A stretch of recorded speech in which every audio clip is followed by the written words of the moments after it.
Hello everybody.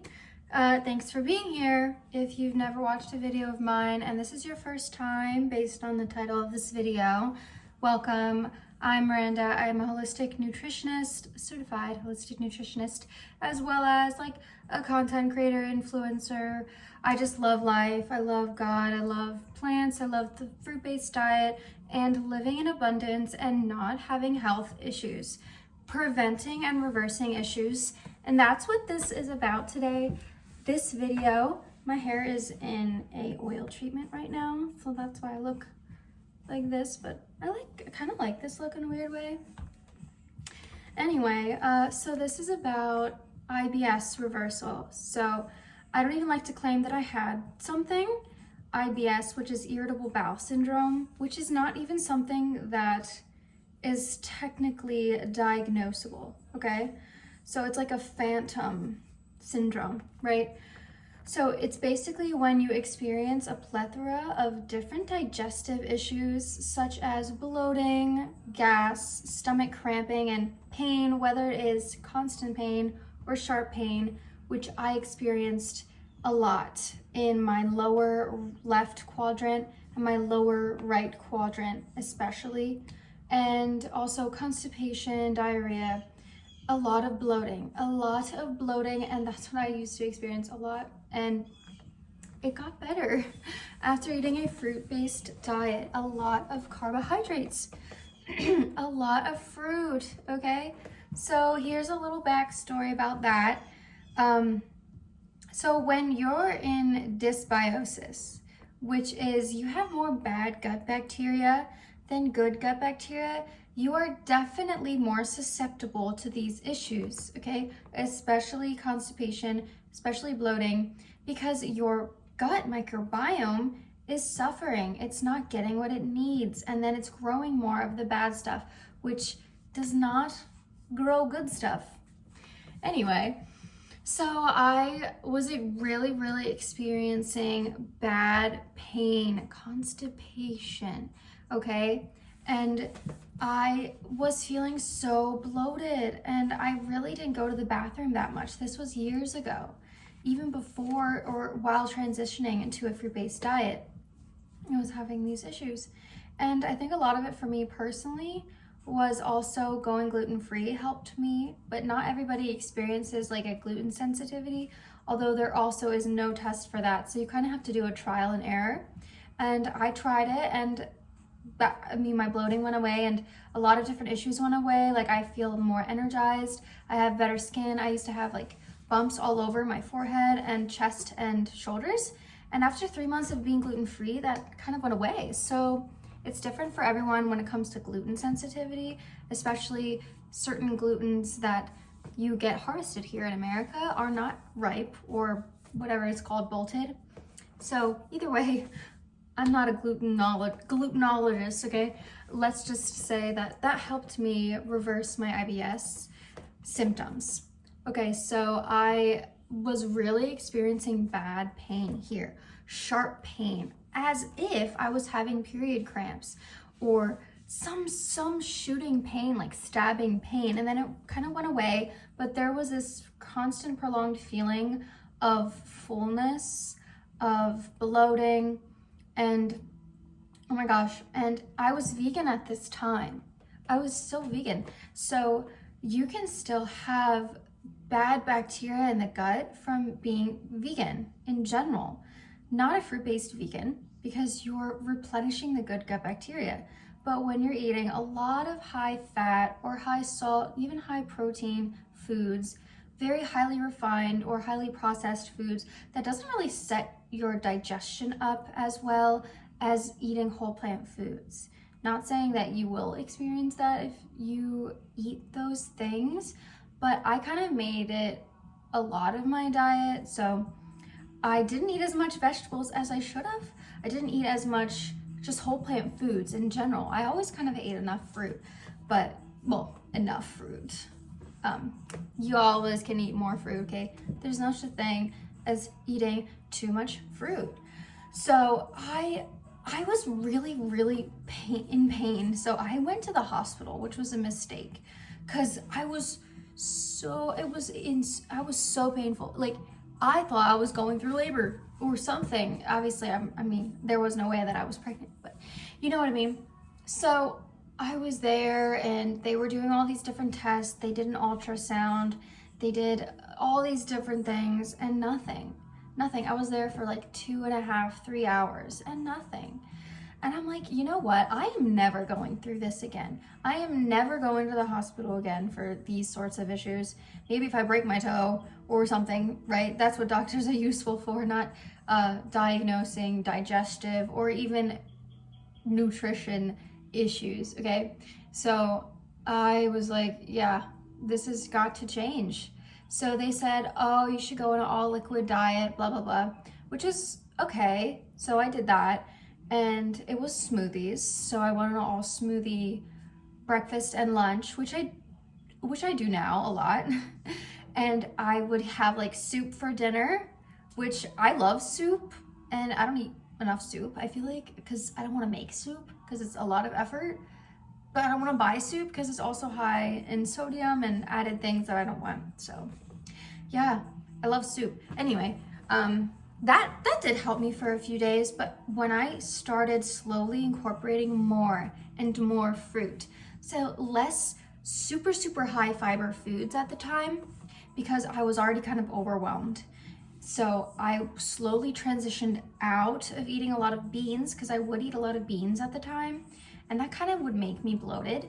So eating some beans definitely won't make you bloated. If you eat a lot of fruit that is going to replenish your gut bacteria, that is going to be good. It's actually going to be really beneficial for your gut. So I'm not saying don't eat beans. I'm not saying don't eat any legumes, because I do.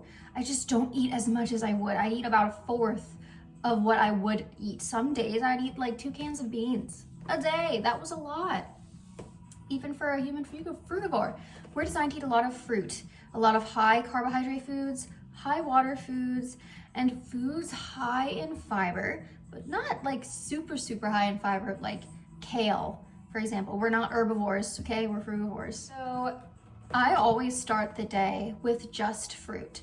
That's how I notice that my digestion is so good. I go to the bathroom 2 to 3 times a day, number 2. Sometimes maybe just 2, but it depends on what I eat the day before, of course, because you are what you eat, and everything you eat the day before creates your digestion for the day after.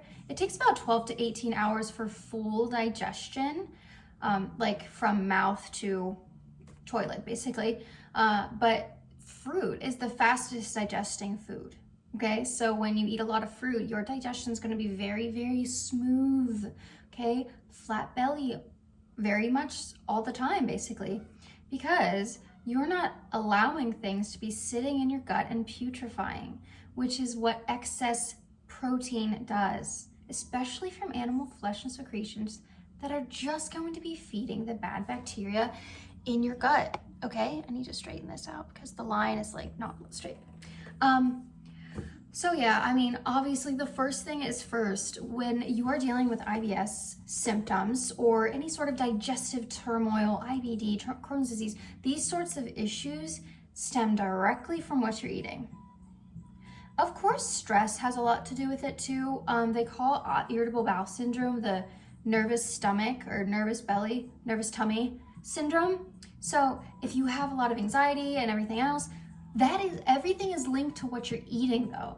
So if you're eating foods or substances, or if you're drinking a lot of caffeine, which promotes anxiety and depression, so you gotta be eating a lot of foods that feed your gut, because you have lots of neurotransmitters in there that actually send signals to the brain, okay? Such as serotonin.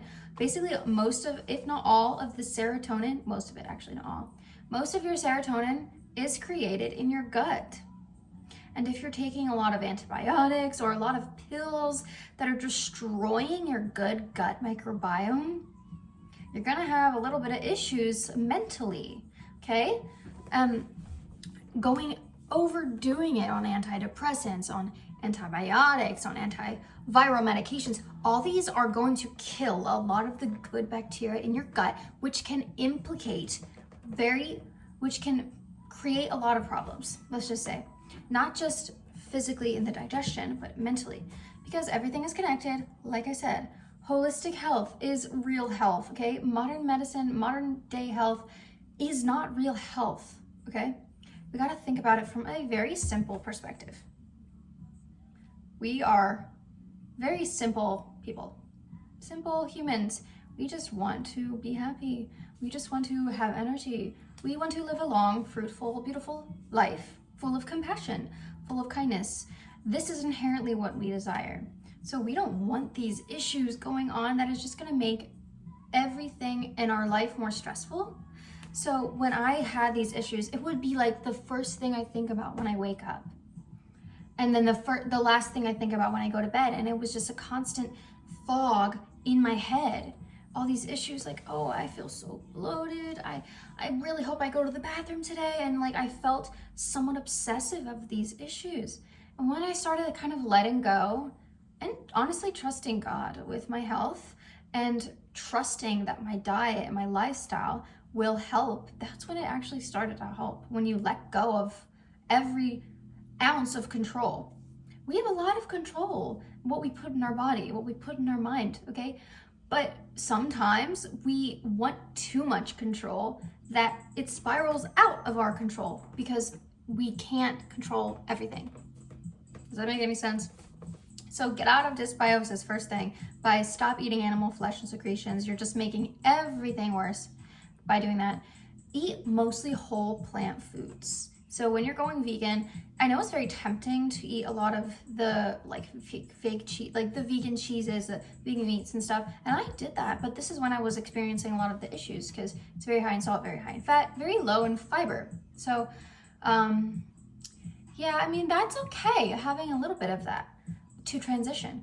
But I recommend whole plant foods because that's the best for digestion, the best for energy, and the best for long-term health, for longevity and disease prevention, okay? So that's one thing. And another thing is being active. You don't have to run a marathon every single day, but for IBS specifically, people that are suffering from bloating or constipation, your gut loves walks. So when you go on daily walks, I guarantee you your digestion is going to be so much better just from that. So 3 things that I do, very simple. Go on daily walks. I mean, basically every single day I go on a walk for at least 30 minutes or an hour or more, depending on if it's nice, or go for a walk. Eating a lot of fruit, a lot of hydrating, a lot of fruit that are high in water. So your body needs water, your gut needs so much water. And a lot of the times when people are dehydrated or drinking or eating a lot of dehydrating foods, that's when they're having these IBS symptoms, especially constipation and bloating, because it draws in more water from everything else because you're dehydrated. So the gut's going to need water to push everything through. Not just that, but also fiber. So if you have a very low fiber diet, and if you have like a low carbohydrate diet, which is inherently a low fiber diet, that's gonna create a lot of problems, okay? So there's that. And the third thing is kind of meshed in with that actually. So being a high carb, low fat vegan, drinking water, drinking smoothies, eating a lot of structured water, H3O2, which is found in a lot of foods, whole plant foods, mostly fruit, and like some veggies like cucumbers, very water-rich foods have structured water, which assimilates best into the body. I mean, coconut water is great too for energy, electrolytes, digestion, basically anything you can think of. Coconut water is really amazing. And yeah, I mean, there's just so much to say. So this video is just kind of overwhelming me a little bit because I have so much to say about this. So, and I also do abdominal massages. This I feel like helps a lot. If you want to treat, if you're getting bloated and you want to treat that, obviously do all the things or like live all the ways that I said previously, but this might help too. So doing a lot of abdominal lymphatic massages, honestly, So I should make a video about that, but it's basically like you just massage the direction. This is reversed. You massage the direction of your intestines and you focus on the lower left side, which is where your sigmoid colon is, which is where the poop is stored. So you want to really focus on that and then go straight down through your small intestines and then really just shake it. And that will help just 5 minutes every day, either right before bed or right after you wake up. I normally like to do it right kind of after I wake up before drinking anything. Or like kind of as you drink water, you can do that too. But yeah, just really try not to be anxious and focus on the issues, because the more you focus on issues in your body or concerns, the more that it grows, because the more energy you're giving it, right? And we want to give energy to things that we want to grow more of. So some other things that are not as crucial, but could help you and have helped me, herbal tea and not drinking caffeine. So drinking caffeine can really mess with IBS, not only because it's very acidic and very dehydrating and can really affect your gut microbiome, but it just makes you more anxious. It makes you jittery. It promotes anxiety, promotes depression, and promotes hyperfixation on issues because you are like hyper aware, hyper alert. Because, I mean, it's not real energy, right? As you know from my previous video, if you haven't watched it, on 10 reasons why I don't drink caffeine, you should give it a watch. I do talk about digestion quite a bit in that video, but yeah, just not having a lot of acidic foods, acidic drinks such as coffee, matcha, spiked toilet water, which is what I call energy drinks, even very strong black tea. The only tea that I personally have is like floral tea, herbal tea, like spiced tea, and I have sometimes lightly steeped green tea because that's still pretty hydrating and not really dehydrating, and very low on the acidity scale as well as caffeine scale, maybe like 20 milligrams. It's like nothing. So I have that occasionally. In the summertime, I make like an iced tea, mint tea, like very high in antioxidants. Herbs are the #1 highest food with antioxidants. And the best drink, the highest amount of antioxidants in a drink you can possibly drink is not matcha, it's not green tea. It's actually hibiscus tea, which is a tropical flower, which I drink basically every day. It's amazing for your skin and amazing for longevity, but also really good for your digestion because it's very hydrating and it's not acidic. And it doesn't have any tannins in it actually, which is what black tea have a lot of tannins, and so does the coffee. It can stain your teeth, give you bad breath because it's extremely dehydrating, and can wreak havoc on the gut and make your pH levels higher in your stomach, which is more acidic, which can create heartburn and GERD, which is also somewhat a part of IBS. Basically, IBS is just a huge umbrella of digestive issues.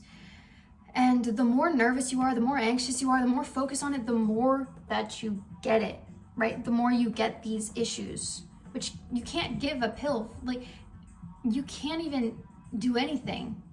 It's just a phantom disease, phantom syndrome. It doesn't even exist, okay? So that's just what people put there. It's like, oh, you're just having issues. Eat more fiber, eat more water, exercise, eliminate non-human foods, which is animal flesh and secretion, and extremely highly refined and highly processed foods. Like, I'm not talking like whole grain pasta, which is processed technically. I'm talking like Doritos, Pop-Tarts, Chef Boyardee, like some certain cereals, like the stuff that is extremely just far away from nature. Processed is really when you're taking out nutrients and replacing them with preservatives, chemicals, okay? So yeah, you're replacing them with preservatives such as salt, right? Which is very high in sodium, which is what salt is, duh. But that can create a lot of problems as well, dehydration. Yeah, I'm just touching on dehydration because I feel like that's a really big issue that a lot of people don't even understand, that they're chronically dehydrated. Like, you can drink all the water you want, but if you eat extremely dehydrating foods, what's happening to it? You're just peeing it out. Like the body's trying so hard to filter and filter and filter. Take care of your kidneys. Take care of your liver. Take care of your bowels, okay? By eating a fruit-based diet. Eating a lot of fruit, eating a lot of potatoes, for one, which is very easy for the body to digest. That's when I really noticed my issues were going away, is when I just ate really simple foods. Nothing crazy, okay? Not saying I just eat the same thing all day long, but I'm a simple person because I think a lot of things are so complicated that we've kind of separated ourselves from the natural way of life, which is kind of like picking from a tree and eating it. Not saying I do that. I definitely don't do that. I want to one day. I want to own my own farm and do that. But at this time, I do what I can in my situation. Like, you make the best of every single situation that you are in, okay? So if you are struggling with bloating, make sure to be eating a fruit-based diet. If you're struggling with constipation, eat a lot of hydrating foods rich in water and fiber, like citrus foods or citrus fruits, a lot of melons, mangoes, and even bananas, like in a smoothie, can be very hydrating. And berries are so good, high in fiber, high in water, and just like fruit in general is, I mean, amazing. What can I say? As you know, it's already amazing. And yeah, some herbs that I like are also fennel is really good for period cramps, actually preventing water retention and bloating. Ginger root is really good for like stomach issues. If you're having a stomach ache or stomach pain, it's called an antispasmodic, which helps the contractions in your stomach. Okay, so your intestines move and they contract. Okay, which is called peristalsis, and we need fiber to stimulate that. So if you're not eating enough fiber, or if you're not eating enough water, that will wreck it, okay? So you're not gonna have very effective peristalsis, or you can have hyperperistalsis, right? Which is from having a lot of salt, from being very anxious, from not being hydrated enough, okay? So you can go one or two ways on the spectrum. Most of the time it's an underactive one that I've noticed with me personally. And when I started implementing more, it was hyper at first, because it was like, whoa, I'm getting everything I need, and then it slowly stabilized. So nothing happens overnight. Patience is a very crucial virtue. Patience is a virtue. And I think a lot of things people want to be solved overnight. But the thing is, it doesn't happen and it doesn't grow overnight. When you have the unbalance. Oh my gosh, guys, I can't talk. I need some fruit. I am hungry. It's actually lunchtime. But when you have an unbalanced amount of bad bacteria versus good bacteria, you don't really want any bad bacteria, and sometimes it comes just from whatever, but you choose whether or not you feed that gut bacteria, that bad bacteria, or you feed the body the good bacteria to eat out the bad bacteria. Okay, and at first I was experiencing a lot of gas, a lot of farting, a lot of that, because your body was eliminating the bad bacteria. And that's what happens, is the bacteria becomes gassy, and that tries to push it out, and that's where flatulence comes from. So, oh my goodness, comment down below your questions or concerns, or if you're suffering with different digestive issues. Okay, because moving your body is so good. Eating a lot of fruit is so good. Doing breath work is also really good to bring oxygenated blood to the intestines too. So if you have any recommendations for anyone else struggling, or I didn't touch on something, please comment down below.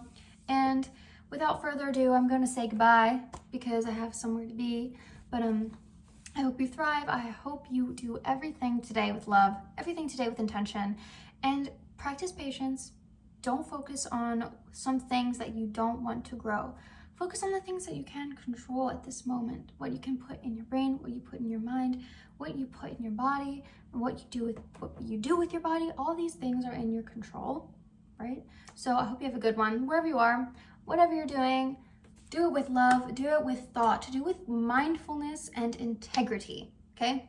So I will hope to see you in my next video. Make sure to check out the links below if you want to start a fruit-based diet, but you don't know how. I have a guide down there. I also have a smoothie book with 50 smoothie recipes, basically a huge fruit-based guide on how to master smoothies, how to master a fruit-based diet, why a fruit-based diet, the protein myth, everything myth just busted. This is my brainchild and I'm so proud of it. So take a look at those links below and I will see you in the next video.